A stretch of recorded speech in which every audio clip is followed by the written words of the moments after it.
नमस्कार, मैं हूं आशीष चित्रांशी और आप देख रहे हैं द न्यूज लॉन्च। 27 मई की तारीख सुबह 6:30 के करीब का वक्त रहा होगा और भारत के सबसे बड़े स्टेट्स में भारत के पहले प्रधानमंत्री जवाहरलाल नेहरू को स्ट्रोक पड़ता है और दोपहर होते होते पंडित नेहरू हमारे बीच नहीं रहते। 27 मई उनकी पुण्यतिथि उनकी पुण्यतिथि पर आज हमारी कोशिश है कि पंडित नेहरू को एक श्रद्धांजलि हम अपने तरीके से, सब लोग कोई पुष्प अर्पित करेगा, कोई उनके लिए चार शब्द कहेगा। मोदी जी हो सकता है इस दिन को भी न बख्शे क्योंकि उनके पास कुछ नहीं है। मैं तो बार बार कहता हूं, नेहरू न होते तो मोदी वाकई नहीं होते, वाकई नहीं होते। इसको कई बार व्यंग में कहता हूं तो लोग समझ नहीं पाते, कहते हैं इसका मतलब नेहरू की ही गलती थी मोदी आए, तो आप उसको गलती भी मान सकते हैं। नेहरू ना होते तो इस देश को मोदी को नहीं देखना। विदेशों में नेहरू की आड़ में आज भी छिपना पड़ता है, आज भी छिपना पड़ता है, लेकिन देश में चुनावी सभाओं में नहीं, सदन में भी नेहरू को गाली देने से नहीं चूकता है एक प्रधानमंत्री जो नेहरू के लोकतांत्रिक मूल्यों की वजह से प्रधानमंत्री की कुर्सी तक पहुंचा है। तो आज हम आपको एक इंटरव्यू के शक्ल में 12 साल के झूठ का पुलिंदा खोलने वाली डायरी लेकर के आए। ये मोदी की डायरी है 12 साल की। ये अदृश्य डायरी है, वैसे ही जैसे मोदी की चुनावी सभाओं में लाल डायरी आप सुनते आए हैं। कभी देखा नहीं, चुनाव होते हैं तो लाल डायरी की चर्चा होती है, चुनाव के बाद वो खुद भूल जाते हैं। तो वैसे ही इनकी काली डायरी है, अदृश्य है, काली डायरी हम खोलेंगे। नेहरू पर कई लोगों ने पुस्तकें लिखी, लेकिन एक बड़ी महत्वपूर्ण पुस्तक है नेहरू पर, नेहरू मिथक और सत्य। इस पुस्तक के लेखक हैं पीयूष बबेले जी। आज मेरे साथ पीयूष बबेले जी को ले आइए स्क्रीन पर। स्वागत है पीयूष भाई आपका। बहुत इस देश के लिए बहुत बड़ा योगदान किया है पीयूष बबेले जी ने, ये लिख करके इस दौर में, क्योंकि जिस दौर में हम जी रहे हैं उस दौर में झूठ के भोंपू चारों तरफ हैं, सच सिसक रहा है। अगर पीयूष बबेले जैसे इक्का दुक्का लोग ये सच निकाल के न लाएं और हम जैसे गिलहरी की भूमिका वाले लोग उस सच को आप तक पहुंचाने की कोशिश न करें, तो ये मोदी और मोदी का जो सिस्टम है ना, बार बार सिस्टम नहीं कहता, सिस्टम जब कंप्रोमाइज होता है तो सिस्टम कहलाता है, ये परिभाषा में बता। तो ये जो मोदी का सिस्टम है, ये सिस्टम आपके सामने आज नेहरू को विलन बना रहा है, कल गांधी को बनाएगा, और यकीन मानिए ये किसी को नहीं बख्शेंगे, क्योंकि इन्हें झूठा नायकत्व तो हासिल करना है। तो ये वही हैं जो सारी लकीर मिटा करके पन्ने पर एक अदनी सी, बौनी सी, छोटी सी लकीर अपनी सबसे ऊंची बताने की कोशिश करते हैं। ये बहुत बौने हैं, बहुत अदने हैं, बहुत झूठे हैं, बहुत फरेबी हैं। तो फरेब से पर्दा हटाएंगे। आज कोशिश करूंगा मैं कम बोलूं, क्योंकि पीयूष भाई हैं तो पीयूष भाई सब बोले। इंटरव्यू तमाम तरीके के लोग करते हैं, लेकिन आज हम शुरुआत, जो बड़े सवाल होते हैं ना, दीर्घ जो है उत्तर वाले, वो दीर्घ उत्तरीय प्रश्न हम बाद में करेंगे। पहले जैसे रैपिड फायर होता है, रैपिड फायर जैसा करते हैं, क्योंकि डायरी खोलते ही आज थोड़ा सा बम्बार्डमेंट किया जाए।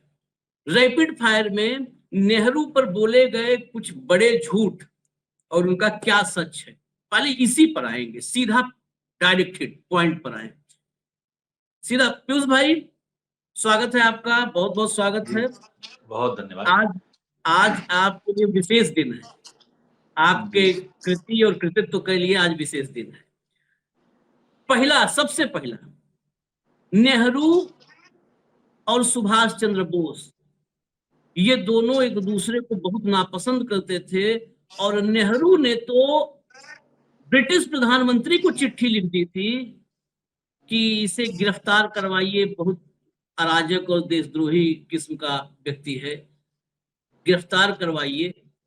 मतलब सुभाष बाबू की, और सुभाष बाबू की जासूसी करवाते थे नेहरू। मतलब बहुत ही घिनौने आरोप हैं। बस पहला, इसका सच क्या है? आशीष भाई, बहुत सही सवाल आपने किया है, जो युवाओं को और हर तरफ से घुमा के पेश किया जाता है। तो पहली बात तो मैं कहूं कि एक आत्मकथा लिखी है सुभाष चंद्र बोस ने, उसे पढ़ना चाहिए कि सुभाष चंद्र बोस खुद क्या कहते हैं। उसमें सुभाष चंद्र बोस ने स्वयं लिखा है कि पंडित नेहरू मेरे नेता हैं। एक बात। दूसरी, नेताजी की सुपुत्री अनीता बोस जी हम सबके बीच में हैं, बाहर रहती हैं। उनके इंटरव्यू इंटरनेट पे उपलब्ध हैं, जिसमें उन्होंने स्वयं कहा है कि हमारे घर में एक विशेष कमरा हुआ करता था, जब पंडित नेहरू कभी आते थे तो वो उन्हीं के लिए था, और वो कभी भी आते थे तो हमारे यहाँ ही रुकते थे। दो बात। तीसरी, हम विस्तार में जाने से पहले जो पत्र का आपने जिक्र किया, तो ये पत्र 5-7 साल से लगातार, 5-7 साल क्या और थोड़ा ज्यादा से घूम घूम के आ जाता है। लेकिन ये पत्र के निर्माता और लेखक नेहरू ना होके वो लोग हैं जिन्होंने 2014 के लोकसभा चुनाव के पहले एक फोटो वायरल कराया था, जिसमें नरेंद्र मोदी भाजपा कार्यालय में झाड़ू लगा रहे थे। तो जो फोटोशॉप, आजकल उसे एआई से बनाते हैं, पहले फोटोशॉप से बनाते थे, और वो इतना फर्जी पत्र है कि उसमें ब्रिटेन के प्रधानमंत्री एटली के नाम की स्पेलिंग तक गलत लिखी हुई है। नेहरू जी और कितने भी बुरे हो सकते हैं, लेकिन कम से कम उनके जो आलोचक हैं इतना तो मानते होंगे कि उन्हें अंग्रेजी आती थी। दूसरी, जिस समय वो पत्र लिखा गया तब नेहरू ना तो कांग्रेस पार्टी के अध्यक्ष थे और ना भारत के प्रधानमंत्री थे। तो वो किस हैसियत से पत्र बनेगा, उसका क्या स्वरूप होगा, ये भी कहीं स्पष्ट नहीं होता। तो साफ साफ है कि वो एक फेक और जाली पत्र बनाया गया है। अब मैं इन दो आदमी के रिश्ते की, इन दो महानायकों के रिश्ते की थोड़ी सी चर्चा आपके माध्यम से करने की कोशिश करता हूं। आज जो सुभाष चंद्र बोस की छवि बनाई जाती है, वो न सिर्फ पंडित नेहरू के विरोधी की, बल्कि महात्मा गांधी के विरोधी की भी बनाई जाती है। जिस आत्मकथा का मैंने जिक्र किया, उसी में स्वयं सुभाष चंद्र बोस लिखते हैं कि जब वो आईसीएस की नौकरी में प्रोबेशन पे ही थे लंदन में, और असहयोग आंदोलन शुरू किया महात्मा गांधी ने, तो उनने साफ साफ जो अपना लेटर लिखा कि मैं, जो रेजिग्नेशन लेटर लिखा, उसमें लिखा सुभाष चंद्र बोस ने कि मैं एक साथ दो मालिकों के लिए काम नहीं कर सकता हूं। जिसके लिए नौकरी कर रहा हूं वो मालिक ब्रिटिश सरकार है, और दूसरी जो मेरा मालिक है वो भारत माता है। तो इन दोनों की नौकरी साथ साथ नहीं चल सकती है, इसलिए मैं भारत माता की सेवा के लिए ये नौकरी छोड़ रहा हूं। वो नौकरी छोड़ने के बाद वो वहां से पानी के जहाज में बैठे, भारत आए। भारत में आके वो किसी के पास नहीं गए, उतरते ही बंबई में जो मणि भवन पहुंचे, जो महात्मा गांधी का आवास था, और सबसे सीधे जाके महात्मा गांधी से मिले। तो और उन्होंने कहा कि मैं तो महात्मा गांधी के आह्वान पर ही इस लड़ाई में कूदा हूं।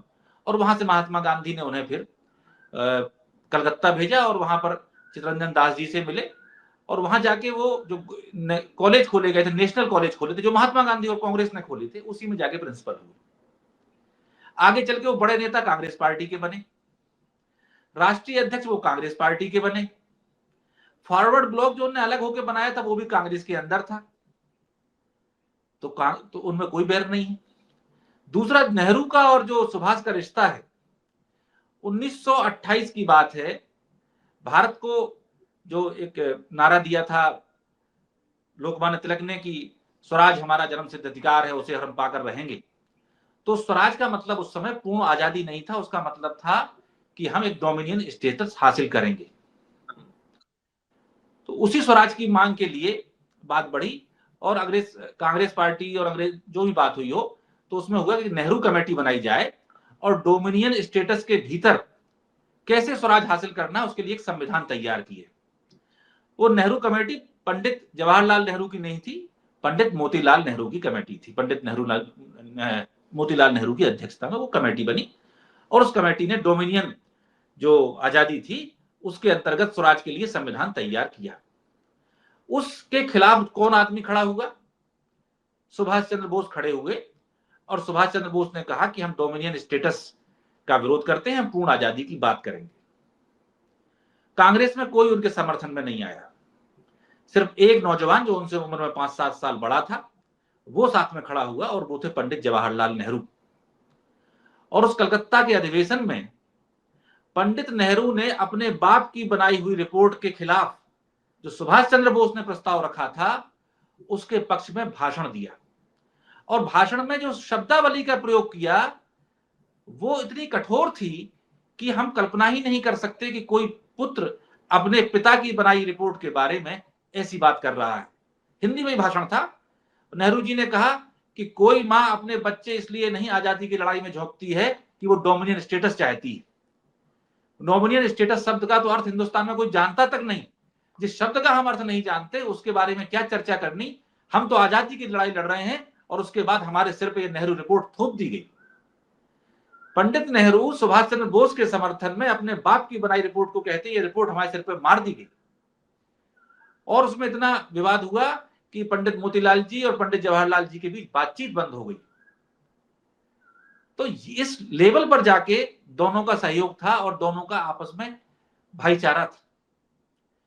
दूसरी बात ये एक यहां शुरुआत होती है और दोनों वामपंथी रुझान के नेता थे, दोनों सोशलिस्ट तबीयत के नेता थे, कोई हिंदुत्ववादी नहीं थे सुभाष चंद्र बोस। फिर जो दूसरा जिक्र आता है कि 38 में और 39 में जब सुभाष चंद्र बोस अध्यक्ष बनते हैं कांग्रेस पार्टी के, तो 38 में तो जब वो, इसलिए थोड़ा गांधी जी का भी जिक्र कर देता हूं कि 38 में जब अध्यक्ष बनाए गए सुभाष चंद्र बोस तो सरदार पटेल और कांग्रेस के बहुत से नेता उनके पक्ष में नहीं थे। तो एक चिट्ठी मिल जाएगी लिखी हुई जो महात्मा गांधी ने सरदार पटेल को लिखी। उसमें महात्मा गांधी कहते हैं कि मैं जानता हूं कि सुभाष मुझसे कई बातों में असहमत रहता है और कार्यकारिणी के बहुत से सदस्य उसके समर्थन में नहीं है, लेकिन इस समय देश में सुभाष के अलावा दूसरा कोई कांग्रेस का अध्यक्ष नहीं बन सकता। और पंडित महात्मा गांधी ने यहां से पत्र लिखा, विदेश में थे सुभाष चंद्र बोस, कि आओ और ये अध्यक्षता ग्रहण करो। तो ये कहना कि वो कोई कांग्रेस में पूरा बहुमत से नहीं बन रहे थे, महात्मा गांधी की इच्छा थी इसलिए बने। और 39 में जब दोबारा वो अध्यक्ष बने, चुनाव हुआ, एक विवाद हुआ, उस विवाद के समय भी कार्यकारिणी के 12 सदस्यों ने सुभाष चंद्र बोस के खिलाफ इस्तीफा दे दिया। इस्तीफा देने वालों में सरदार पटेल, मौलाना आजाद और सब बड़े बड़े, कृपलानी जी, बड़े बड़े लोग थे। लेकिन एक आदमी ऐसा था जिसने सुभाष चंद्र बोस के खिलाफ इस्तीफा नहीं दिया और उसका नाम था पंडित जवाहरलाल नेहरू। ये पंडित नेहरू थे जो आखिरी तक कोशिश करते रहे कि महात्मा गांधी और सुभाष चंद्र बोस में सुलह हो जाए। सुलह कोई व्यक्तिगत नहीं थी, सिद्धांतों की बात थी, अहिंसा की बात थी, तो उस पर भी सिर्फ नेहरू खड़े रहे। अब मैं आगे बढ़ता हूं। दोनों की दोस्ती का आलम कि सुभाष चंद्र बोस विदेश चले गए, बाहर चले गए, आजाद हिंद फौज का गठन हो गया। उसमें सुभाष चंद्र बोस किस किस नाम से ब्रिगेड बनाते हैं? एक ब्रिगेड का नाम गांधी ब्रिगेड रखते हैं और एक ब्रिगेड का नाम नेहरू ब्रिगेड रखते हैं। तो अगर सुभाष में और नेहरू में झगड़ा होता, मनमुटाव होता, तो सुभाष चंद्र बोस को क्या जरूरत थी कि वो अपनी आजाद हिंद फौज में एक नेहरू ब्रिगेड बनाते। अब मैं चौथी बात बताता हूं कि जब एक विमान हादसे में सुभाष चंद्र बोस का निधन हो गया, उसके बाद ये खबर भारत पहुंची। तब तक किसी को ये पता ही नहीं था कि सुभाष चंद्र बोस ने वहां एक विवाह भी किया है और उनकी पुत्री भी है।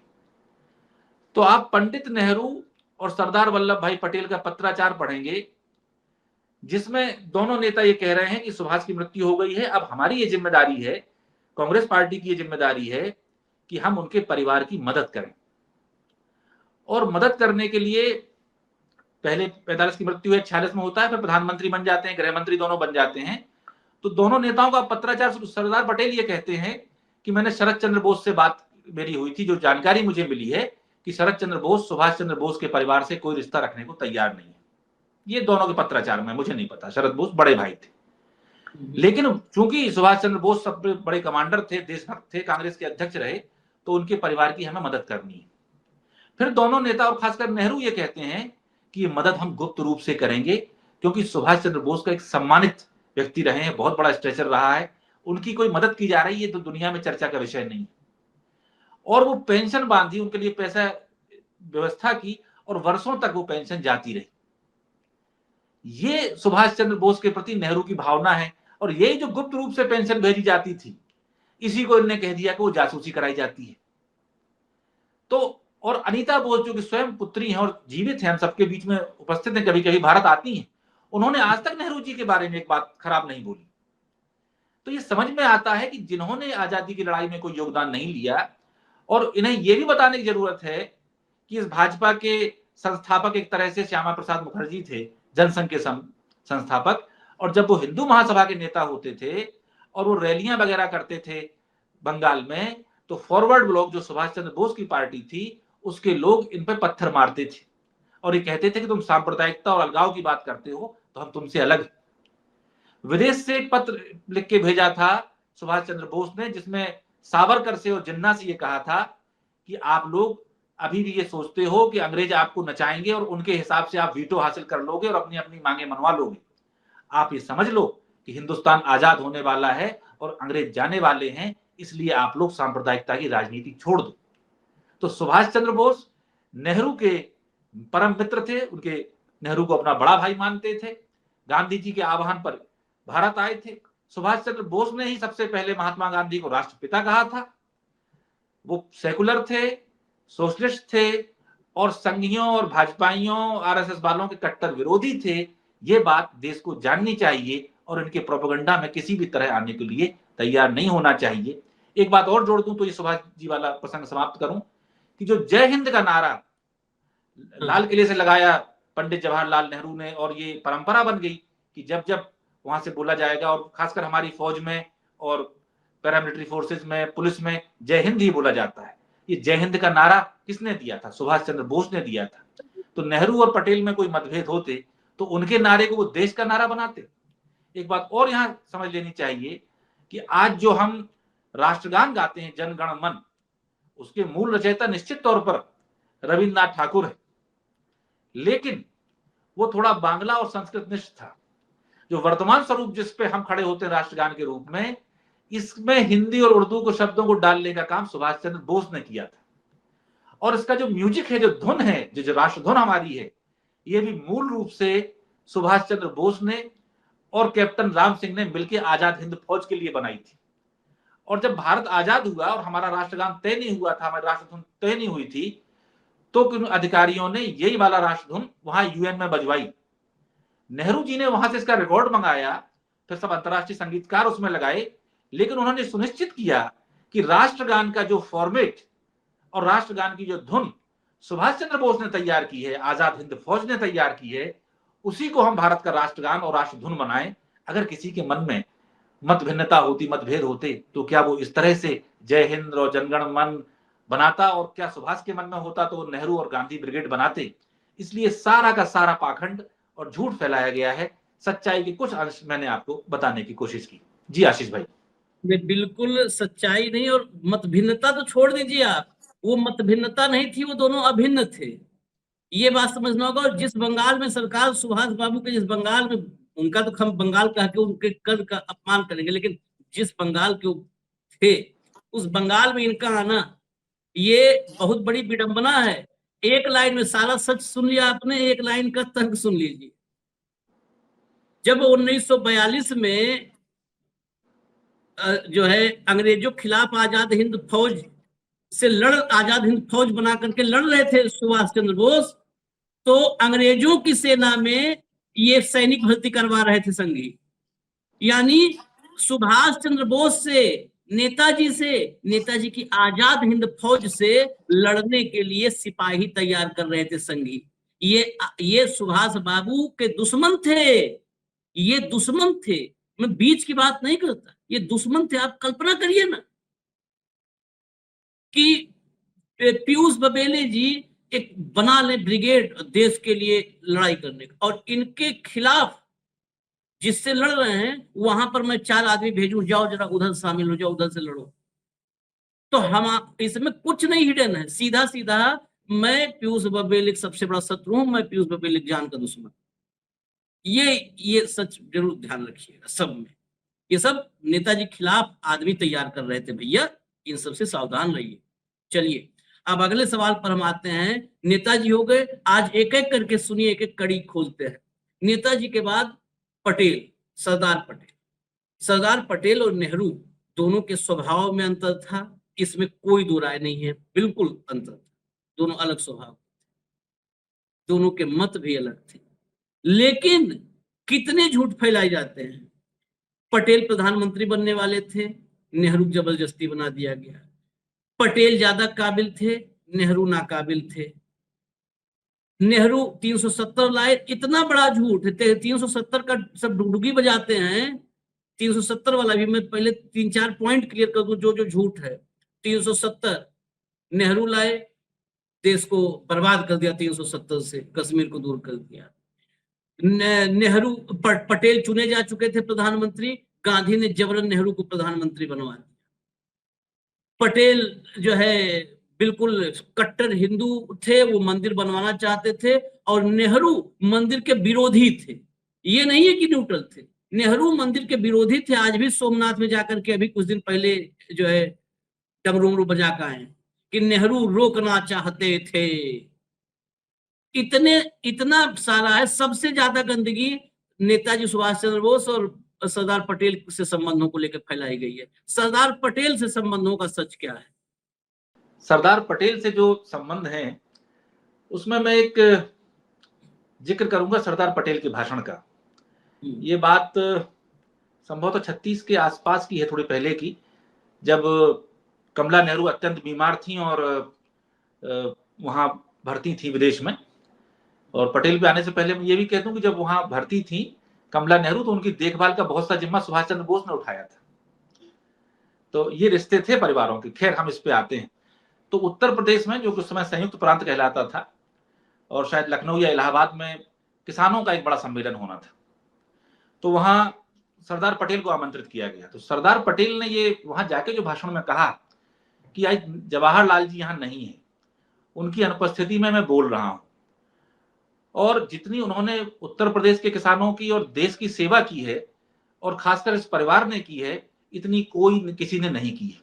उनसे ज्यादा किसी की आत्मा द्रवित नहीं होती, उनसे ज्यादा किसी को कष्ट नहीं होता हिंदुस्तान की उससे। तो जितनी तारीफ कर सकते थे, और मैं योग्य नहीं हूं कि यहां आके बोलूं, ये सब सरदार पटेल ने बातें कही। ये तो एक छोटा सा एक प्रकरण हो गया। लेकिन दोनों नेताओं का स्वभाव क्या है और पूरा उनका भूमिका क्या थी और बना क्या दी गई है, आज हमारे सामने छवि आती है कि नेहरू तो बहुत ही अमीर बाप के बेटे थे और सुख सुविधाओं में पड़े, जबकि सरदार वल्लभ भाई पटेल किसान के बेटे थे या किसान थे। कई बार तो लोगों के ऐसे भाषण में सुनता हूं कि सरदार पटेल को अंग्रेजी नहीं आती थी, नेहरू जी को आती थी। ऐसी सब बातें करते हैं। लेकिन दोनों नेताओं में बड़ी गजब की समानताएं। दोनों नेताओं ने 1910 से 1912 इन 2 सालों में दोनों ने ही अपना लॉ किया इंग्लैंड से। दोनों एक साथ बैरिस्टर बन के भारत आए। ये सोचना कि नेहरू बाद में गए, या दोनों साथ में आए। उम्र जरूर पटेल की बड़ी थी। नेहरू उत्तर प्रदेश में किसानों के नेता बने, और सरदार वल्लभ भाई पटेल गुजरात में किसानों के नेता बने। दोनों गांधी की 2 आंखों की तरह थे। दोनों की पत्नियां पहले मर गई, दोनों विधुर थे। दोनों के सर पे बाल कम थे, दोनों गंजे थे। और दोनों की जो सहायता, जो राजनीति में उनके असिस्टेंट जैसी बनी, दोनों की बेटियां बनी। इनकी मणि बहन, उनकी इंदिरा गांधी। बहुत सी समानताएं, और दोनों टॉप के बैरिस्टर थे। ये तो कुछ बातें हुई बुनियादी। लेकिन अब आप कहें कि नेहरू की जगह पटेल को बना दिया, पटेल की जगह नेहरू को बना दिया। पटेल आ लाइफ, एक जीवनी लिखी गई सरदार वल्लभ भाई पटेल की, राजमोहन गांधी जी ने लिखी। उसकी भूमिका में उन्होंने लिखा है, ये शायद 89 या 87 के आसपास ही आई थी। तो उसमें उन्होंने लिखा कि नेहरू की बहुत चर्चा होती है और सरदार के बारे में उतना अभी नहीं आ पाया है, इसलिए मैं सरदार पटेल की भूमिका को और अच्छी तरह से स्थापित करने के लिए ये जीवनी लिख रहा हूं। मतलब उनके पक्ष के हिसाब से लिखी गई। उसमें भी उन्होंने साफ साफ लिखा कि 1934 में जब महात्मा गांधी ने कांग्रेस पार्टी की 54 मेंबरशिप से इस्तीफा दिया, अलग हो गए, तो उन्होंने पार्टी का संगठन तो सौंपा सरदार वल्लभ भाई पटेल को, लेकिन पार्टी का फेस बनाया है, देश के सामने जो पब्लिक फिगर होता है वो बनाया जवाहरलाल नेहरू को। और बनाया क्या, लोग तो जो स्वीकार्यता होती है उसके हिसाब से बनते हैं। नेहरू वो नेता थे जिनने 1929 में पूर्ण स्वराज की बात कही, जो मैंने अभी थोड़ी देर पहले सुभाष चंद्र बोस का प्रसंग सुनाया जिसमें नेहरू रिपोर्ट का विरोध किया। तो नेहरू उस पूरे कालक्रम को देखें तो एक तरफ क्रांतिकारियों का आंदोलन था, भगत सिंह थे, चंद्रशेखर आजाद थे, सुखदेव राजगुरु, पूरा क्रांतिकारियों का एक वर्ग था। और खासकर आप देखिए कि असहयोग आंदोलन 1920-21 में हुआ, 24 तक गांधी जी जेल में रहे। तो 26-27 के आसपास से एक जो आजादी का आंदोलन था वो शिथिल पड़ता जा रहा था। महात्मा गांधी का जो मुख्य फोकस हो गया था रचनात्मक आंदोलन पर, हिंदू मुस्लिम एकता पर और अस्पृश्यता उन्मूलन पर। इस काम में महात्मा गांधी पूरी तरह से तन्मय होकर लग गए थे। वो जानते थे कि इसके बिना आजादी नहीं आएगी। तो जो नौजवान थे भगत सिंह जैसे, उनको ये लग रहा था कि आजादी की लड़ाई कैसे लड़ी जाएगी। तो देश का नौजवान एक बार फिर बंदूक की तरफ जा रहा था, क्रांतिकारी आंदोलन आगे बढ़ रहा था और उसमें सफलता कोई मिल नहीं रही थी। चंद्रशेखर आजाद का एनकाउंटर हो जाता है, भगत सिंह को फांसी हो जाती है। तो ये सब चीजें, तो इनके बीच में उस पुराने कांग्रेस और क्रांतिकारियों के बीच में एक पुल का काम करने वाला आदमी चाहिए था, जो नौजवानों की भावनाओं को भी समझ सके और गांधी की दूरदृष्टि को भी समझ सके। वो आदमी दो लोग थे, पंडित जवाहरलाल नेहरू और सुभाष चंद्र बोस। इसलिए 29 में उन्होंने सबसे पहले नेहरू जी को अध्यक्ष बनाया और 34 में उसका फेस, पूरे देश का फेस, देश की जनता का फेस नेहरू को बनाया, क्योंकि वो यूथ को रिप्रेजेंट कर रहे थे। वो पुरानों को, नए को, वामपंथियों को, हिंदू मुसलमान को, सबको साथ लेने की उनकी दृष्टि बन रही थी। उम्र में गांधी जी से 20-25 साल छोटे थे। उनको वो बैटन 1934 में सौंप दिया गया। आप आगे देखिए 1936-37 में जो चुनाव हुआ है, जिसमें हिंदू महासभा बुरी तरह से हारी और मुस्लिम लीग बुरी तरह से हारी, उसमें पूरे देश का दौरा और कांग्रेस का नेतृत्व पंडित जवाहरलाल नेहरू ने किया। उन्होंने सैकड़ों वो किए, रैलियां की, सब किया।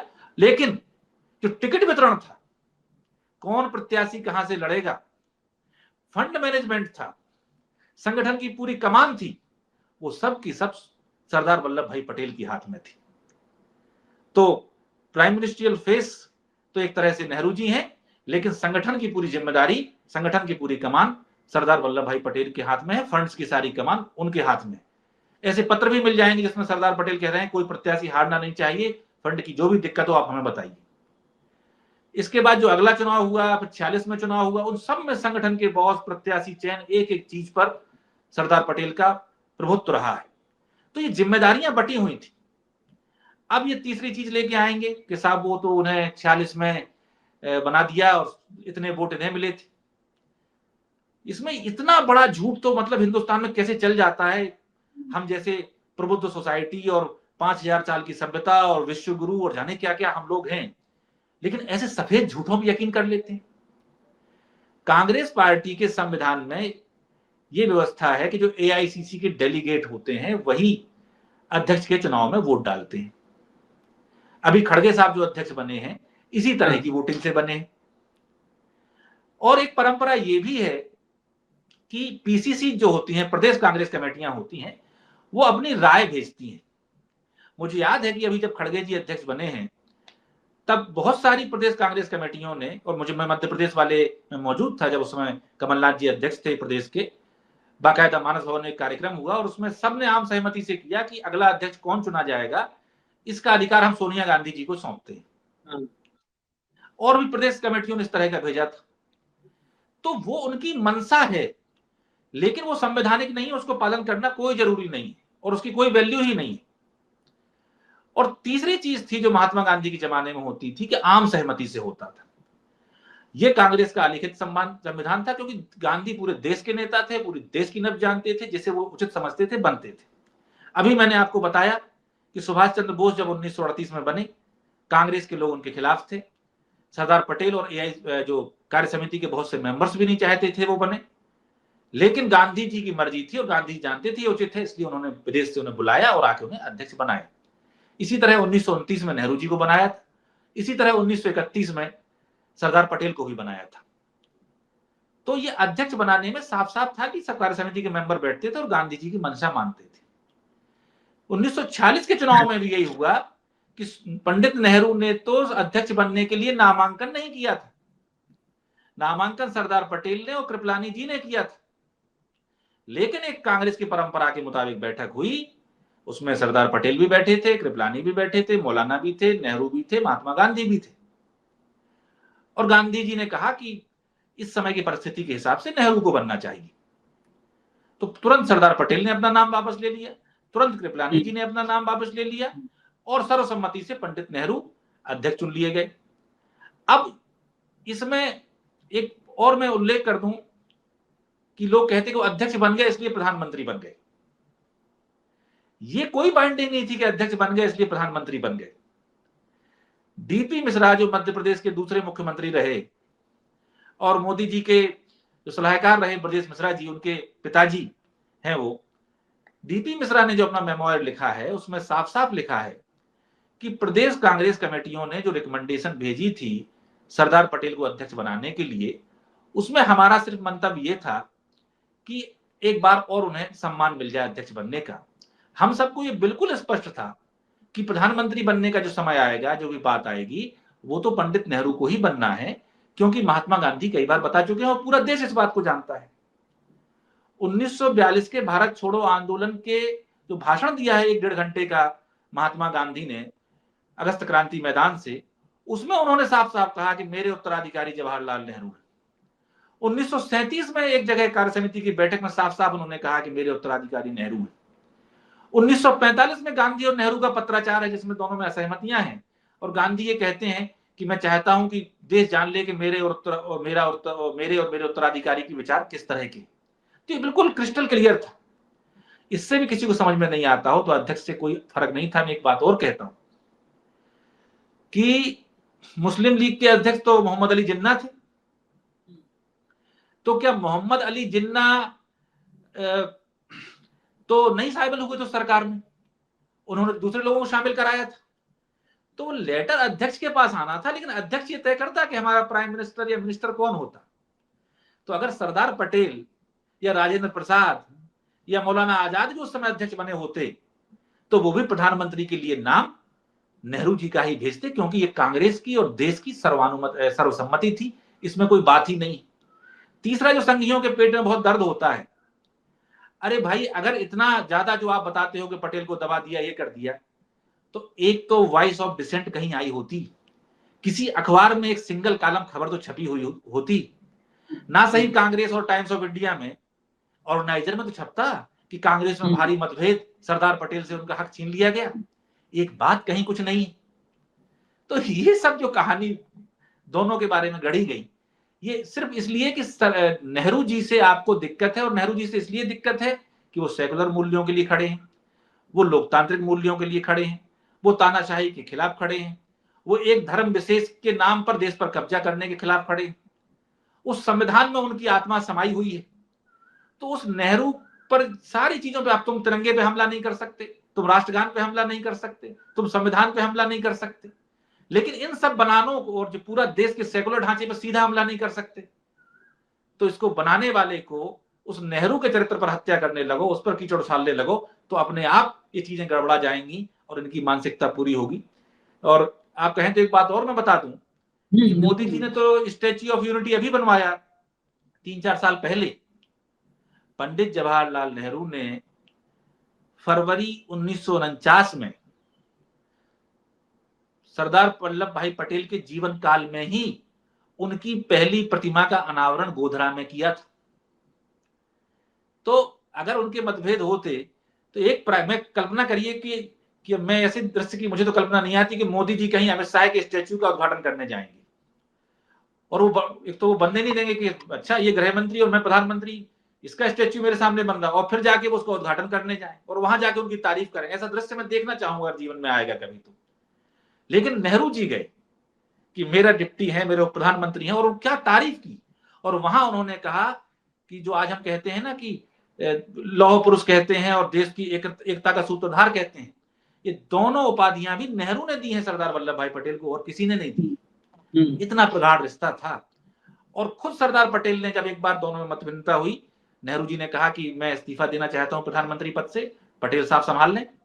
पटेल साहब ने ये लिख के दिया कि नहीं, मैं इस्तीफा दे दूंगा, अगर ऐसा है तो नेहरू अकेले संभाल लें, क्यों? क्योंकि मुझे तो सिर्फ लोग देश में ही जानते हैं, मैं बूढ़ा हो गया हूं।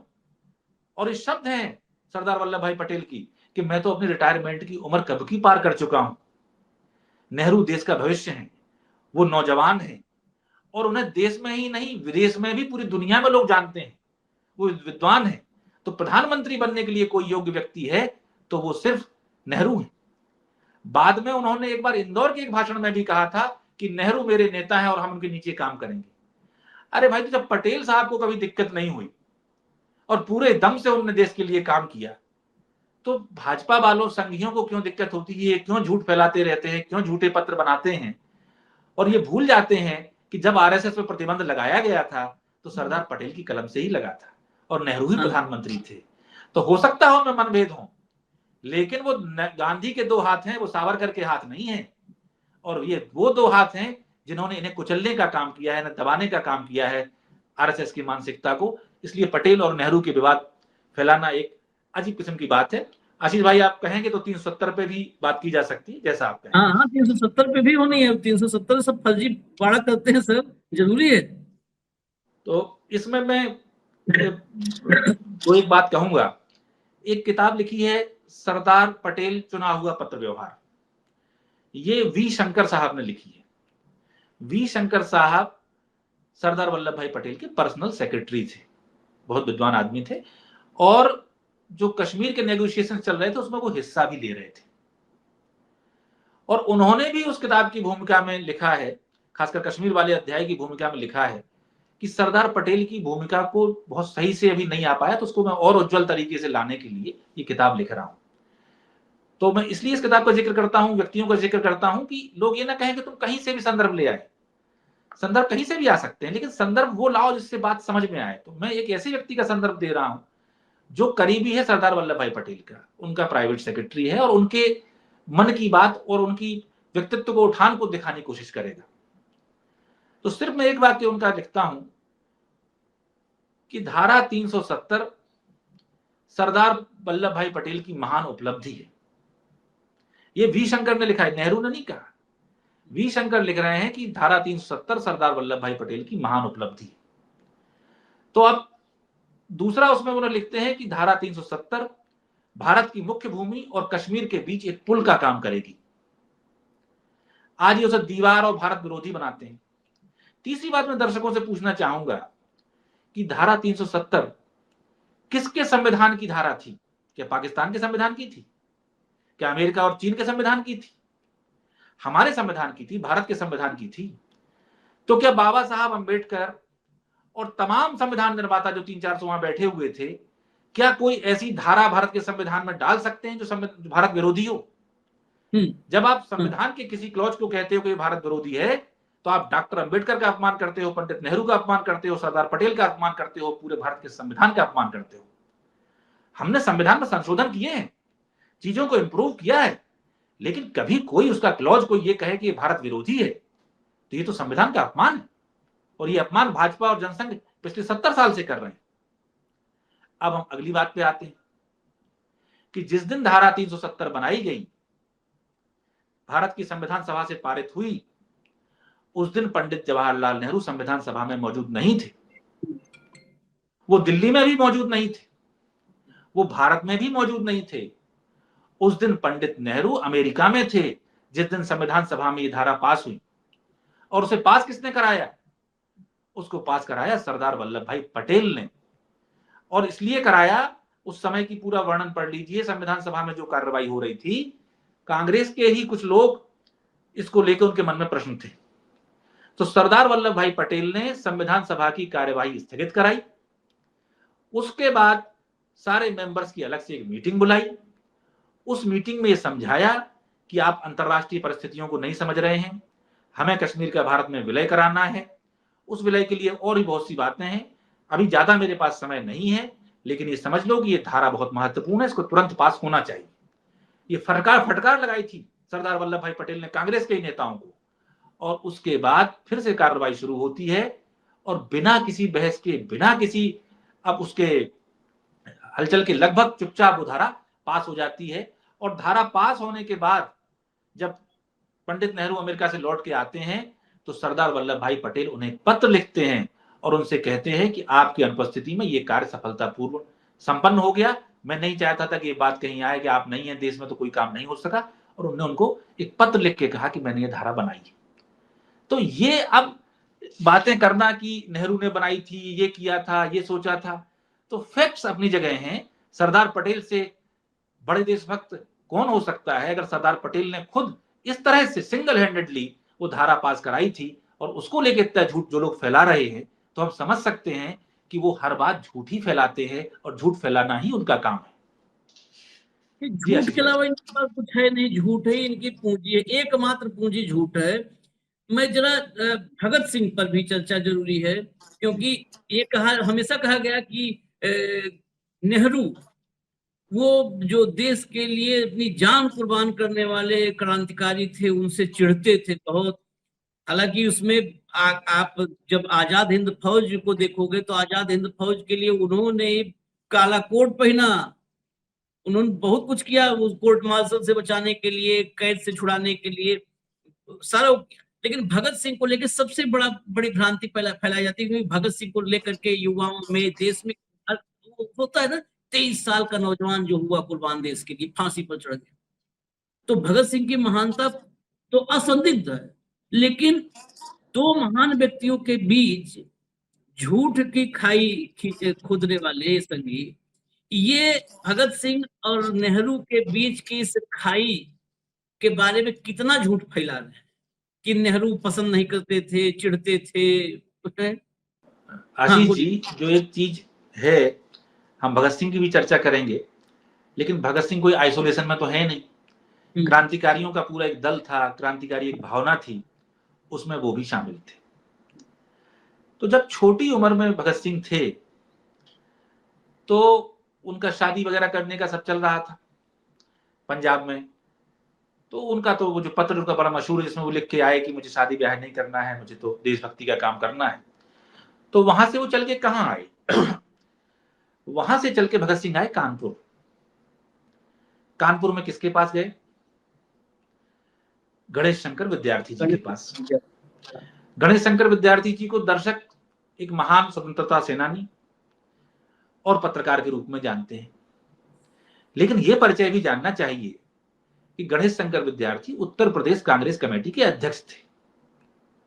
वो कोई, मैं ये नहीं कह रहा हूं मामूली कार्यकर्ता थे, यूपी कांग्रेस के अध्यक्ष थे, ये उनकी कांग्रेस में हैसियत थी। और देश में और यूपी कांग्रेस में कौन सर्वोच्च नेता था? वो जवाहरलाल नेहरू थे। वो दोनों आपस में टच में रहते थे। तो गणेश शंकर विद्यार्थी प्रताप अखबार निकालते थे।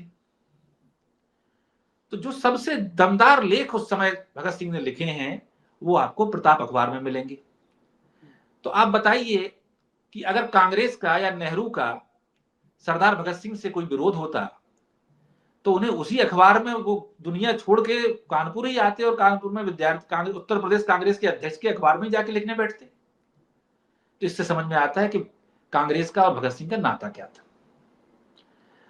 अब आइए दूसरी बात पर कि जब उनको फांसी की स्थिति बनी, और उसमें भी फांसी उन्हें इसके लिए नहीं हुई कि जो उन्होंने केंद्रीय असेंबली में बम फेंका था, उन्हें हत्या के एक मामले में फांसी हुई। अब आरोप ये लगते हैं कि कांग्रेस ने या नेहरू जी ने या महात्मा गांधी ने उन्हें बचाने की कोशिश नहीं की। आप उस समय के अखबार देख लीजिए, अंग्रेजों की लिखत पढ़त देख लीजिए, कहीं का भी देख लीजिए, महात्मा गांधी ने कई बार वायसराय से इस संबंध में बात की। पंडित नेहरू ने और सुभाष चंद्र बोस ने देश में बहुत जगहों पर अलग अलग सभाओं में इस मुद्दे को उठाया, भाषण दिए, लेकिन जो माफी नहीं हो सकी उसका एक कारण है, क्योंकि माफी के लिए एक माफीनामे की जरूरत होती है। अगर मुझे किसी सजा से माफी चाहिए तो मुझे एक दरखास्त लिखनी पड़ेगी, एक चिट्ठी में लिखूंगा कि मुझे साहब माफ कर दीजिए और मैं, मुझसे बड़ी गलती हो गई है। लेकिन वो तो सरदार भगत सिंह थे, वो माफी वीर जो इनके हैं, माफी वीर नहीं थे ना वो सावरकर। तो वो कोई सावरकर तो है नहीं कि माफीनामा लिख देते हो माफी मिल जाती। तो गांधी जी जब जब गए, कांग्रेस जब जब गई, बिना माफीनामे के गई। तो जब मैं स्वयं फरियादी नहीं मांग रहा है माफी, तो मुझे माफ क्यों करेगी, जो कि सरकार का मैं विरोधी हूं और मैंने उसके अफसर की हत्या की है और मुझे मारना ही चाहती है। और हद यह है कि वो किस कदर विरोधी थे माफीनामे के कि उनके पिताजी ने एक वकील के माध्यम से एक माफीनामा भिजवा दिया। तो सरदार भगत सिंह ने अपने पिता को पत्र लिखा कि पिताजी, आप मेरे पिता हो इसलिए मैं कुछ कह नहीं पा रहा हूं। अगर आपकी जगह किसी और ने यह पत्र लिखता तो मैं किस भाषा में उससे बात करता, ये मैं कह नहीं सकता। मैंने ये सब काम सोच समझ के किया है। मुझे देश को जगाना, मैं आजादी की लड़ाई के लिए लड़ रहा हूं, मैं शहीद होने के लिए जा रहा हूं, मैं माफी मांगने नहीं जाऊंगा।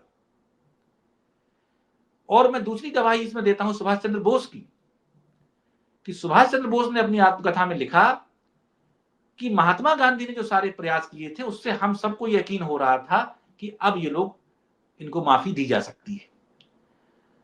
तो सुभाष चंद्र बोस तक को भरोसा हो गया था महात्मा गांधी के प्रयासों पर, संघियों को नहीं हो रहा है। लेकिन जब भगत सिंह ने रास्ता चुन लिया, उन्हें माफी मांगी नहीं, तो उन्हें माफी मिलने का सवाल नहीं। और ये माफी, ये किस समय उनको फांसी हुई है? जब 1931 में अमृतसर में या लाहौर में कांग्रेस का कराची अधिवेशन होना था और उसमें सरदार वल्लभ भाई पटेल को कांग्रेस का अध्यक्ष बनना था। तो भगत सिंह की फांसी के बाद जो कराची का अधिवेशन हुआ, जिसके अध्यक्ष सरदार वल्लभ भाई पटेल बनाए गए, उसके मंच पर भगत सिंह के पिताजी को कांग्रेस पार्टी ने बिठाया था और भगत सिंह के पिताजी ने स्वयं वहां से लड़कों को समझाया कि तुम्हें क्या करना चाहिए और बहुत गुस्से में मत आओ। ये सब इनके रिश्ते हैं। मैं एक रिश्ता और उसमें जो प्रस्ताव रखा गया भगत सिंह की मृत्यु पर, गांधी जी का प्रस्ताव था, गांधी जी ने लिखा था, लेकिन उस प्रस्ताव को नेहरू जी ने पढ़ के सुनाया था। और मैंने जितना पढ़ा है, 100 वॉल्यूम से ऊपर नेहरू वांग्मय पढ़ा और कम से कम 40-50 किताबें नेहरू जी की और पढ़ी होंगी, उनके बारे में पढ़ी होंगी। मेरे पढ़े में जितनी तारीफ महात्मा गांधी के अलावा सरदार भगत सिंह की पंडित नेहरू ने की है, उतनी तारीफ उन्होंने अपने जीवन में किसी की नहीं की। इस लेवल की तारीफ उन्होंने की है। और फिर यह कहा है कि भगत सिंह जैसे नौजवान हमें चाहिए, हम इन्हें फांसी के फंदे पर झूलता हुआ नहीं देख सकते, इसलिए हम मना करते हैं कि हिंसा के रास्ते पर मत जाओ। भगत सिंह में जो क्षमता है और उसके प्रति जो देश की भावना है, अगर वो गांधी के रास्ते पे उस तरह के युवा आएंगे तो हम आजादी जल्दी हासिल कर लेंगे। हम उसकी जान बचाने के लिए और देश की आजादी जल्दी पाने के लिए इस पक्ष में खड़े हैं और जो तारीख में शब्द बोले हैं वो भाषण पढ़ना चाहिए। एक बात इसमें और जोड़ दूं तो लोगों को और समझ में आ जाए कि रिश्ते क्या थे। मैंने अभी गणेश शंकर विद्यार्थी जी का जिक्र किया, भगत सिंह का जिक्र किया, एक और बहुत बड़ा नाम है चंद्रशेखर आजाद, क्योंकि ये जो पूरी कमेटी थी क्रांतिकारियों की, उसके अगुवा तो चंद्रशेखर आजाद ही थे। तो मैं सिर्फ इतना कहूंगा कि नेहरू के रिश्ते क्या थे कि चंद्रशेखर आजाद भी नेहरू से मिलने आनंद भवन गए। इसके अलावा पंडित मोतीलाल नेहरू जी के पास सारे क्रांतिकारी दाएं बाएं से आते थे और जो भी आर्थिक मदद संभव थी वो पंडित मोतीलाल नेहरू उनकी करते थे। किसी को मेरी बात पर शक हो, बहुत मशहूर साहित्यकार क्रांतिकारी यशपाल की किताब है जो उनकी आत्मकथा जैसी है, सिंहावलोकन। उसमें उन्होंने कहा है कि जब ये सारी वार्ता चल रही थी तो चंद्रशेखर आजाद ने एक व्यक्ति को भेजा पंडित नेहरू के पास और उनसे पूछा कि क्या क्रांतिकारियों को भी माफी मिल सकती है। तो नेहरू ने कहा कि इवन जो समझौता हुआ इससे मैं ही नाखुश हूं, लेकिन मुझे इसमें संभावना दिख नहीं रही है। तो फिर ये बात कही गई कि हम में से कुछ क्रांतिकारी रूस जाना चाहते हैं और वहां से कुछ क्रांतिकारी तरीके सीखना चाहते हैं, तो इसमें आप कुछ आर्थिक मदद कर सकते हैं क्या? तो नेहरू जी के घर पे भी रोज कुड़की जब्ती सब होती रहती थी, कमाते तो कुछ थे नहीं। तो बोले आर्थिक स्थिति ठीक नहीं है, फिर भी मैं कुछ आर्थिक मदद करूंगा। तो यशपाल लिखते हैं कि उसके 2-3 दिन बाद 1500 रुपए, 1500 रुपए की आर्थिक मदद नेहरू जी ने भिजवाई। जो नेहरू कह रहे हैं कि हमारे पास पैसा नहीं है, बहुत कम है, पत्रम पुष्पम टाइप कर पाऊंगा, उस जमाने के 1500 रुपए आज के लगा लिए कुछ करोड़ रुपए के आसपास बैठेंगे, वो 1500 रुपए नेहरू जी ने भेजे। और यशपाल लिखते हैं कि उसमें से 500 रुपए चंद्रशेखर आजाद ने, 500 रुपए यशपाल ने और 500 रुपए एक अन्य व्यक्ति ने अपने पास जिम्मे रख लिए ताकि कुछ छापा आपा पड़े तो पूरी रकम जब्त ना हो जाए। और जब वो अल्फ्रेड पार्क में एनकाउंटर हुआ है तो जो उनकी जेब से पैसे गिर गए थे जो जब्त किए पुलिस ने, वो वही 500 रुपए थे जो उन्हें पंडित जवाहरलाल नेहरू ने दिए थे। तो अब ये बताइए कि, और उसमें ये जिक्र भी वो करते हैं यशपाल कि वो सावरकर के पास भी गए थे मदद मांगने, ये सावरकर के बड़े भाई, वहां से कोई मदद नहीं मिली थी। उसमें कोई क्रांतिकारियों की मैं जीवनियां पढ़ता रहता हूं, उसमें कहीं ऐसा कोई जिक्र नहीं आता कि आरएसएस ने या हिंदू महासभा ने या इनकी सोच वाले लोगों ने कोई चवन्नी की इनकी मदद की हो। तो इसीलिए नेहरू प्रधानमंत्री बना था, क्योंकि क्रांतिकारियों से, नौजवानों से जुड़ा हुआ था, और वो इनके लिए आर्थिक मदद, अंडरग्राउंड रहने में मदद, जो भी मदद हो सकती थी वो सब नेहरू जी किया करते थे। और आप सबको वो पता होगा जो मेरठ षड्यंत्र कांड था, उसमें नेहरू जी ने क्या क्या भूमिकाएं निभाई। तो ये पूरा इनकी भूमिका रही है। तो जहां जहां नेहरू ने जो अच्छे काम किए उनको बुरा कैसे बता दिया जाए, जहां हाँ लिखा है वहां ना कैसे कर दिया जाए, जहां सफेद उसे काला कैसे कर दिया जाए, सिर्फ इसी काम में ये संघी ब्रिगेड लगी रहती है और देश के नौजवानों को खासकर सच्चाई से महरूम कर रही है। जो महान लोग हैं, जो देशभक्त लोग हैं, उन्हें गद्दार बताती है और गद्दारों का महिमा मंडन करके उनकी मूर्तियां लगा रही है। जी आशीष भाई। अरे मतलब अब क्या कहें, आपने पूरी पूरे पूरे इतिहास के पन्ने पलट दिए। 1929 में जेल गए थे नेहरू जी मिलने भगत सिंह के से। जी 8 अगस्त 1929 को जेल गए, जेल में मुलाकात की और लाहौर में उस पर वक्तव्य दिए बकायदा, लाहौर में 9 तारीख को, 9 अगस्त। तो जेल में मिलने गए थे, मतलब ये एक फिजिकल मुलाकात थी। इतना हुआ और लोग कहते हैं ना, तो वो मिलना नहीं, देखना नहीं चाहते थे, सब झूठ। व्हाट्सएप यूनिवर्सिटी की पढ़ाई चल रही है, सारे वैसे ही हैं ये सब। लेकिन नेहरू जब आए दिन, अब तो मेहनत भी नहीं लगता है, अब तो चैट जीपीटी से बोलो फोटो बन जाता है। नेहरू जी अय्याज, नेहरू के तमाम नाजायज रिश्ते थे। आज भी सब करते हैं। और तो छोड़ दीजिए, आप पार्लियामेंट को भी, जिसको लोकतंत्र का मंदिर कहते हैं, उस मंदिर में भी ये घटियापन, अश्लीलता नहीं छोड़ते ये सब। इनके सांसद आते हैं, वो नेहरू के कोई फोटो दिखाता है, इधर उधर वो करते हैं, ये फोटो देखिए। और ये इतने निकृष्ट हैं सब, इनकी निकृष्ट कहानी आप ही की जुबानी हम सुने हैं। जो है, ये कपड़े धुलवाने विदेश जाते थे, क्या करते थे, इसका सच भी देश के सामने जरा रखिए पीयूष भाई। अब कपड़े धुलवाने का, नेहरू जी की आत्मकथा आई है, माई स्टोरी 36 में या 37 में आई है। उसमें ही नेहरू ने लिख दिया कि मेरे बारे में अफवाह फैलाई जाती है कि मेरे कपड़े विदेश में धुलते हैं। नेहरू कहते हैं कि बताओ ऐसा कौन सा हवाई जहाज बन गया जो सुबह कपड़े मेरे ले जाए पेरिस और वहां से धुलवा के शाम तक लेके आ जाए। ऐसा तो संभव ही नहीं। दूसरी बात नेहरू कहते हैं कि आज जब देश में आजादी की लड़ाई चल रही है, तब कोई ऐसी विलासिता करे, ऐसी अय्याशी करे और अपने कपड़े विदेश में धुलवाए, कितने शर्म की बात है। फिर नेहरू उसमें यह भी कहते हैं कि असल में सिर्फ ये दुर्भावना से ही नहीं फैलाई गई ये बात मेरे बारे में, इसके पीछे कुछ दूसरी बात भी है। और वो ये कहते हैं कि इस देश में त्याग की बड़ी महिमा है। भगवान राम ने त्याग किया, भगवान बुद्ध ने त्याग किया, तो त्यागी पुरुषों को बहुत माना जाता है। तो असल में एक छवि ऐसी बनी हुई है कि मैं बहुत अमीर बाप का बेटा हूं, मैं विदेश से पढ़ा हूं, मुझे सुख सुविधाओं की कोई कमी नहीं है, और मेरे कपड़े तो वहां पेरिस में धुलते थे। इतना बड़ा आदमी, इतना जो है वो राजकुमार, अपने सब सुख वैभव छोड़ के आज जनता के बीच नंगा पांव घूमता है, थर्ड क्लास के डिब्बे में चलता है। इस भावना से तो मेरी उस छवि को उन महान परंपरा से जोड़ने के लिए कि मैं इतने सुख वैभव में था और अब मैंने सब त्याग दिया है, इसके लिए लोगों ने बनाई है। लेकिन ये वाहियात बात है, ऐसा कुछ नहीं होता है। बल्कि उसी में वो ये लिखते हैं कि जब जेल में बंद हुए 1921 में, बाप बेटे दोनों 6 दिसंबर 1921 को जेल गए थे पूरे परिवार के साथ, तो पंडित मोतीलाल नेहरू जी के कपड़े और अपने कपड़े, दोनों के कपड़े वहां पंडित नेहरू धोया करते थे। और अभी मैं कुछ दिन पहले महादेव देसाई, जो कि महात्मा गांधी के अनन्य सहयोगी थे, उनकी डायरी पढ़ रहा था। तो उसमें उन्होंने लिखा कि धोने का शौक तो ये था नेहरू जी को कि जेल में जो निवाड़ वाली खाट चलती थी ना पहले, आजकल तो बड़े दीवान और पलंग चलने लगे हैं, तो उसकी पूरी निवाड़ उन्होंने निकाल के दिन भर धोई और उसको चमका दिया। बड़े सफाई पसंद भी थे नेहरू जी। तो जो आदमी निवाड़ धो देता है, अपने और अपने बाप के कपड़े धोता है और अपनी खादी खुद काटता था और सबसे महीन खादी काटता था, तो ये एकदम झूठी और बेबुनियाद बात है। अब ये तस्वीरों की बात है, तो तस्वीरों का तो ये है कि एक तस्वीर, एक लेडी खड़ी है, उसमें नेहरू जी उनके माथे पर तिलक लगा रहे हैं, वो कैनेडी की वाइफ है। तो राजनयिक का मामला है, भारतीय परंपरा से उनका स्वागत किया जा रहा है। एक और आता है फोटो जिसमें एक लड़की खड़ी हुई है और नेहरू जी उसके गाल पे चुंबन कर रहे हैं।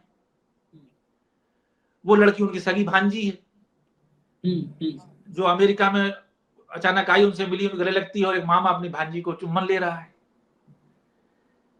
तीसरी में आप देखेंगे इस तरह की वो फोटो है। लेडी माउंटबेटन को बहुत सी बातें करते हैं। तो अच्छा, ये हमारी मानसिकता भी जरा क्षुद्र है, जो आपने सब शब्दों का प्रयोग किया। तो मैं एक जिक्र करूं, भगवान सिंह जी हैं, बड़े वरिष्ठ साहित्यकार भी हैं, पहले वामपंथी रुझान के व्यक्ति रहे, उनकी कई किताबें लिखी उन्होंने, प्रतिष्ठित हैं। आजकल मोदी जी के बड़े भक्त हो गए हैं, बुढ़ापे में उनका हृदय परिवर्तन हुआ है, लेकिन जवानी में उन्होंने किताब लिखी थी परम गति, और नेहरू के घोर आलोचना में लिखी। गद्य पद्य दोनों में दुर्वासा ऋषि की कोई श्राप चल रहा, उस भाषा में भगवान सिंह ने वो किताब लिखी थी। तो एक लाइन उसमें आती है कि देश वाले इस बात पर खुशते थे कि मरती है लाट की बीवी उस पर। वो ये लिख रहे हैं कि देश वाले इस बात पर खुश थे कि लाट की बीवी उस पर मर रही है। अगर आप पुरुष सत्तावादी मानसिकता में जाएं, मैं इन सब चीजों पे व्यक्तिगत नहीं रखता, लेकिन मैं साइकोलॉजी में जाने की कोशिश कर रहा हूं कि क्यों ये बातें फैलती हैं। तो पुराने जमाने में जब एक राजा दूसरे राजा को हरा देता था, तो पता पड़ा कि स्त्रियों का अपहरण भी होता था और उसकी पत्नी से शादी भी कर लेता था। तो एक ऐसे समय में 200 साल से कोई देश जिस अंग्रेजी सल्तनत का गुलाम हो, ऐसे भी अफवाह फैलाई जाए कि नहीं, अब हमारा जो होने वाला राजा है उसमें वहां के राजा की पत्नी उसके प्रति मोहित हो गई है। एक बिल्कुल ग्रामीण तरीके से सोच के देखिए, तो लोग इसे क्या नेगेटिव लेंगे कि पॉजिटिव लेंगे? जो बिल्कुल देहाती मानसिकता है उस रूप में भी चली ये बातें कि देखो उनकी तो ऐसी तैसी कर दी। मैं वो शब्दों का प्रयोग नहीं कर रहा हूं, लेकिन जो हम देश में करते हैं, तो वो एक पुरानी सामंती पुरुषवादी मानसिकता, पितृसत्तात्मक मानसिकता की भी एक कुंठा का उसमें निस्तारण हो रहा है। लेकिन अब आप देखिए कि ये कहां से प्रेम प्रसंग चल जाएगा। आजादी के कुल जमा 6 महीने पहले लेडी माउंटबेटन भारत आ रही है। और वो समय क्या समय है, देश में दंगे हो रहे हैं, आगे लगी हुई हैं, छोटी से छोटी चीज पे मचा हुआ है, गोलियां चल रही हैं, लाशें बिछी हुई हैं, लंबे चंबे पार्ले चल रहे हैं, इसको समझाना उसको समझाना। उस समय किसके पास ये वक्त है? लोग अपनी प्रेमिकाओं के पास न जा पाए होंगे, पति पत्नी के पास नहीं जा पाया होगा। उस समय में तुम ये प्रेम कहानी के अंकुर फुटवा रहे हो। और इसमें मैं जोड़ दूं कि लेडी माउंटबेटन की बेटी ने भी एक किताब लिखी है। उस किताब में उसने लिखा कि हमारी माँ को और नेहरू जी को दोस्ती जरूर थी, लेकिन उन्हें तो कभी अकेले मिलने का समय ही नहीं मिला। ये उनका, एक बेटी लिख रही है अपने माँ के लिए ये बात। और चलिए, नेहरू जी के पहले छोटे भाई की तरह उनके बड़े प्रिय और बाद में उनके कटु आलोचक, राजनीतिक प्रतिद्वंदी राम मनोहर लोहिया। लोहिया जी ने एक किताब लिखी, भारत विभाजन के गुनहगार। उसकी भूमिका में उन्होंने लिखा कि ये बिल्कुल फालतू की बात है कि लेडी माउंटबेटन का और नेहरू का कोई संबंध था। और वो आगे लिखते हैं कि नेहरू को तो देश के अलावा कुछ सूझता ही नहीं था। अगर किसी महिला से उनकी कोई दोस्ती थी भी तो वो उसे तभी तक निभा सकते थे जब तक उसमें देश का कोई हित होता। फिर वो 2 महिलाओं का नाम आगे लिख रहे हैं, कोई बहुत बड़ी नामी महिलाएं हैं, कि जब तक उसमें राष्ट्रीय कुछ हित था तब तक नेहरू उनसे बात करते थे, लेकिन बाद में तो उन्होंने उनसे, वो कुछ कहती भी रही लेकिन नेहरू ने पलट के उनकी तरफ देखा भी नहीं। ये बात नेहरू बने राम मनोहर लोहिया उस किताब में लिख रहे हैं जिसमें उन्हें सिर्फ नेहरू जी की आलोचना करनी है। और ये तो आप और हम आज पूछ रहे हैं, लेकिन नेहरू इतना लोकतांत्रिक व्यक्ति था कि रामनारायण चौधरी ने उनके बहुत सारे इंटरव्यू लिए नेहरू जी के, और उसको किताब के रूप में शक्ल में आई तो उसमें था नेहरू अपनी ही भाषा में। उसमें उनने पूछ लिया नेहरू जी से कि माउंटबेटन परिवार से आपके रिश्ते कैसे थे। तो नेहरू जी ने, अब सोचो आप, आज किसी से कोई किसके बारे में क्या क्या चर्चाएं चलती रहती हैं, लेकिन हम में से कोई किसी की हिम्मत है कि उन फलाने से जाके ये पूछ ले कि आपकी तो इनसे चर्चा चलती है, क्या संबंध है आपका? लेकिन नेहरू से पूछा जा सकता था। तो नेहरू से पूछा जा रहा है और नेहरू कह रहे हैं कि हाँ, एक बार जब मैं वहां बर्मा गया था तो एक बार नेहरू, इन लोगों से मेरे परिवार से मेरी मुलाकात हुई थी। फिर जब ये वाइसराय बन के भारत में आए तब 1-2 बार मिलना जुलना हुआ, और उनकी बेटी ऐसी थी, उनकी पत्नी ऐसी थी, माउंटबेटन ऐसे हैं, ये तमाम तरह की बातें उन्होंने कही। और लेडी माउंटबेटन, मतलब मैं इस घृणित मानसिकता से बहुत कोफ्त होती है कि सिर्फ एक वो औरत है इसलिए आप उस पर लांछन लगा देते हैं।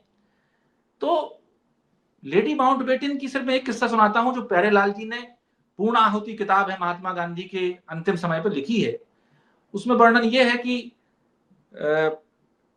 13 सितंबर या 16 सितंबर 1947 को गांधी जी ये कलकत्ता नुआखाली सबसे होते हुए दिल्ली पहुंचते हैं और वहां पता चलता है कि भयंकर दंगे फैले हुए हैं और उन्हें जानकारी मिलती है कि किंग्सवे कैंप के पास किसी अस्पताल में मुसलमान भर्ती हैं, जो कि मैं कोट कर रहा हूं प्यारेलाल जी को, वहां पे आरएसएस के लोग उन पे गोलियां चलाने वाले हैं, प्यारेलाल जी लिख रहे हैं, और दक्षिणपंथी संगठन हमला करने वाले हैं। तो उनका रेस्क्यू कराने के लिए सुशीला नैयर को महात्मा गांधी भेजते हैं। कहानी लंबी है लेकिन नटशेल में यह है कि सुशीला नैयर जब उस अस्पताल में पहुंची तो वो अस्पताल उन्हें खाली मिलता है और वो पूछती हैं कि यहाँ के मरीज मुसलमान थे, वो कहां चले गए। तो जो लोग वहां थे बताते हैं कि अभी लेडी माउंटबेटन आई थी, वो रेस्क्यू करा के ले गई है। अब बताओ कि वो स्त्री आपके दंगों के बीच में स्त्री जाके रेस्क्यू करा रही है, लोगों का हिंसा का मुकाबला कर रही है, तो आप उस पर कोई भी लांछन लगाओ, उसका चरित्र हनन करो, ये कोई बातें होती हैं? असल में इनकी मानसिकता खराब है भाई। ये वो लोग हैं जिन्होंने अप्राकृतिक जो कृत्य का जो क्लॉज था हमारे कानून से बाहर कर दिया। समलैंगिकता को ये अपराध की श्रेणी से बाहर निकालने वाले ये लोग हैं। और समलैंगिकता के जब जब कोई फोटो आएगी, अपराध आएगा, तो हमेशा इन्हीं के जो है काले अक्षरों में इन्हीं लोगों के नाम लिखे जाते हैं। तो ये कुंठित लोगों का गिरोह है जो दूसरों के बारे में, मैं तो इमरजेंसी के समय जब ये लोग बंद थे और कई दूसरे लोग भी बंद थे, तो उनसे किस्से सुनता रहता हूं कि वहां जेलों में क्या क्या होता था, कैसे कैसे कांड होते थे। तो ये इतने तो ऐसे घृणित लोग हैं कि अपनी इनकी खुद की, मैं लोगों से कहता हूं कि सावरकर की किताब पढ़ लीजिए, 6 स्वर्णिम अध्याय, जो इतिहास पे उन्होंने बड़ी लिखी, बड़ी चर्चा होती है। अरे ये तो पढ़ो उसमें कि वो उन्हें हमेशा जो नायक मिलता है 1000-1500 साल पुराने, वो समलैंगिक ही क्यों होता है? उन्हें समलैंगिकता से इतना प्रेम क्यों हो रहा है सावरकर को? मैं उन पर कोई इल्जाम नहीं लगा रहा हूं। हालांकि जो इंडिया फ्रीडम एट मिडनाइट किताब में तो लिखा गया है उनके बारे में भी कि उनका और नाथूराम गोडसे क्या रिश्ते थे। और मैं तो मध्य प्रदेश में बैठा हूं, यहाँ राघव जी की सीडी सबने देखी है। तो इनकी चूंकि कृत्य ऐसे हैं, इनके चरित्र ऐसे हैं, इनकी सोच ऐसी है, तो अपना ना हुआ तो नेहरू जी का अपमान करने लगो। तो ये कुछ बातें मैंने आपको बताने की कोशिश की, सिरे से झूठ है। चलिए, मुझे लगता है कि, और हकीकत है, लगता क्या हकीकत है कि नेहरू पर बात करने के लिए घंटा, 2 घंटा, 4 घंटा, ये तो अभी हम निगेटिव, अब सोचिए दुर्भाग्य, देखिए इस देश का दुर्भाग्य नहीं मैं कर रहा हूं, मेरा दुर्भाग्य निजी तौर पर मैं बताऊं कि हम 1 घंटे तक, पीयूष भाई जो नेहरू पर तमाम किताबें पढ़े हैं, किताब लिखी उन्होंने, उनसे 1 घंटा में बात कर गया और निगेटिव पहलुओं पर बात हुई। ये दुर्भाग्य है, ये मेरा दुर्भाग्य है। और ये दुर्भाग्य, इस दुर्भाग्य का सृजन करता नरेंद्र मोदी और नरेंद्र मोदी का इकोसिस्टम है। इस दुर्भाग्य का सृजन करने वाला कि हम निगेटिव पहलू पर, नेहरू के पॉजिटिव पहलू पर अगर हम बात करना शुरू कर दें, जो ये कहते हैं ना कि नेहरू की वजह से ये दिक्कत है, वो दिक्कत, हम कर ही नहीं पाए भैया। 1 घंटा हो गया, मुझे लगता है एक और एपिसोड लाना पड़ेगा। पॉजिटिव पर चले जाए तो आज जो भारत में है सब कुछ, ये तो बार बार लोग रिपीट करते हैं, लेकिन एक एक पहलू पर अगर आए कि कैसे एक ऐसे देश को, जिसको अंग्रेज चूस चुके थे, खून चूस चुके थे, एनीमिक नहीं था, ये खाली एनीमिया हुआ था इस देश को, ये देश खाली हाड़ बचा था, मांस भी गल गया था। उस देश को कैसे कैसी पॉलिसी से जो है फिर से खड़ा कर दिया, फिर से चला दिया, फिर से उसको धीरे धीरे वॉक करवाया और फिर दौड़ाने तरफ अग्रसर किया नेहरू ने। बहुत कहानियां कैसे किया। विदेश जो एकदम गुठली हो चुका था देश, उसकी विदेश नीति कैसे बुनी कि हर जगह पर भारत अपने पांव, मतलब फुटप्रिंट छोड़ पाया या छोड़ने लगा। ये बहुत चीजें हैं निगेटिव। सच बताओ, इतनी निगेटिविटी इन सब ने फैलाई। और आप गौर कीजिएगा, हमने 3-4 नामों पर चर्चा की है। सुभाष बाबू, नेताजी सुभाष चंद्र बोस पर चर्चा की, भगत सिंह पर चर्चा की। आप इन सभी व्यक्तित्व को देखिएगा, ये सारे वो हैं जो इन संघियों को मतलब स्वप्न में देखना नहीं चाहते। विचारधारा देख लीजिए ना, क्या थी भगत सिंह की विचारधारा? अरे भगत सिंह जिंदा होते तो इनका क्या हाल करते, कल्पना करो। नेताजी की क्या विचारधारा थी? नेताजी साम्यवाद से प्रभावित थे। नेताजी के जहन में सांप्रदायिकता, सांप्रदायिक लोगों को तो देखना नहीं चाहते थे। बहुत सारी है, मुझे लगता है एक एपिसोड हमें और करना पड़ेगा। और मेरा एपिसोड ये सब कार्यक्रम में करता हूं अपने आत्मा के संतुष्टि के लिए, मैं कहता ना आत्मिक संतुष्टि के लिए, मैं उसके लिए करता हूं। व्यूज आवे ना आवे, आखिर में बोल दे रहा हूं दर्शकों को, हाँ आप लोग की रुचि अगर सत्य में है तो जरूर देखिए, सच जानना चाहते हैं। नहीं तो कान में आपके ठेपी लगा करके, कान में घुसा करके, ये दिन रात झूठ तो बता ही रहे हैं सब। दिन भर देखिए करानियां है, दिन भर झूठ फैलाने के लिए लगी हुई है। चलिए पीयूष भाई, आपने वक्त दिया काफी, और आज ही मैं एडवांस बुकिंग कर रहा हूं कि एक एपिसोड हमें और लाना चाहिए। हम निगेटिव के अलावा पॉजिटिव बताऊंगा इसमें, कि इस देश का निर्माण कैसे किया। नेहरू ने इस देश का निर्माण किया है, इसको मुझे कहने में कोई संदेह नहीं। और नेहरू ने कैसे निर्माण किया उसको, और उस निर्माण को कैसे विध्वंस कर रहे हैं ये सब, वो एक कहानी निर्माण से विध्वंस तक की। मैं आज ही उसका लाइन भी क्लियर कर रहा हूं, मैं बिल्कुल आज ही, क्योंकि हो सकता है हम एक ही 2 दिन में लाए। नेहरू के निर्माण से मोदी के विध्वंस तक, भारत का सच। इसी लाइन पर मैं भी एक्सरसाइज करूंगा इस कार्यक्रम को लाने के लिए। और पीयूष भाई को मैं अभी से ही निवेदन सब दर्शकों के साथ कर रहा हूं। तो पीयूष भाई जल्दी लाएंगे इसका सेकंड। बहुत बहुत धन्यवाद आशीष भाई, बहुत तफसील से आपने बातचीत की, 3-4 बिंदुओं पे की, और मैं बहुत आपकी बात से सहमत हूं। दर्शकों से भी हम लोग पॉजिटिव बात भी करेंगे, क्योंकि अतीत की पोस्टमार्टम से भविष्य पैदा नहीं हो जाता है, वो तो बीज बोने से ही अंकुर होता है। तो हम लोग एक सार्थक चर्चा की ओर भी बढ़ेंगे। बहुत धन्यवाद। धन्यवाद।